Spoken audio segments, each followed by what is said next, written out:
আচ্ছা, 10 লাখ 20 লাখ টাকা আপনি খরচা করে বাড়ি বানিয়েছেন, আর সামান্য কিছু টাকার জন্য আর কি, মানে ওই কমা দামি মিস্ত্রিগুলো যদি কাজ করে তারা স্কয়ার ফিটে 5 টাকা কম নিলে আপনারে কিন্তু বাঁচবে, এটা আপনার মনে হয়। কিন্তু সেই মিস্ত্রিরা যখন আপনার এইরকম সেরে 12টা বাজিয়ে দেয়, তখন কিন্তু গরিমানটা শুরু হয় আসল জায়গায়, মানে অল্প বহুলের জন্য সারা জীবনের কামনা।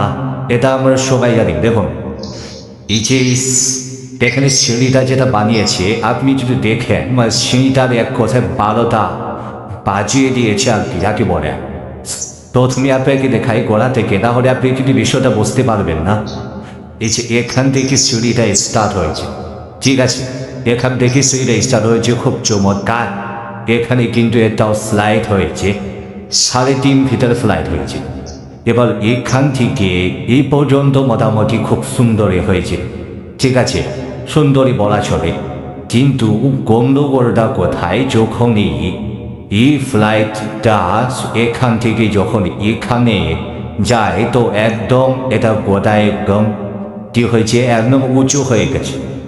উঁচু হওয়ার ফলে মিস্ত্রি আর কিন্তু মেলাতে পারে, যখন মেলাতে পারেনি তখন কি করেছে যে এখানে একটা অ্যাক্সেস সিঁড়ি দিয়েছে, যে কী কারণে যেন এখানে একটা অ্যাক্সেস ধাপ হয়।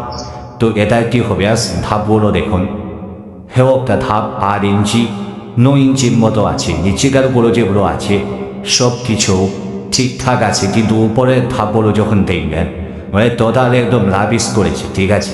তো মিস্ত্রির এখানে দরকারটা ছিল যে প্রথম থেকে ওই যে ওখান থেকে গোড়া থেকে তারা যদি কী করতো, মানে মাপটা যদি করে নিত, যে এখান থেকে এখানে আসলাম এই মাপ হবে আমার, এখান থেকে এই ফ্লাইটে যাব তখন আরেকটা মাপ হবে, আর ওখান থেকে যখন উপরে আমরা ল্যান্ড করবো তখন কিন্তু আরেকটা মাপ হবে, ঠিক আছে। তো মিস্ত্রি যদি আগে উপরে যদি জায়গাটা কম থাকতো, তাহলে এখানে এই যে এখানে যে ফ্লাইটটা আছে এখানে কি হতো, এখানে একটা কাদা দিয়ে সুন্দর করে এখানে ধাবিয়ে আরও কিন্তু বানাতে পারত, স্টেপটা মানে একটা আরও বানাতে পারতো, ঠিক আছে।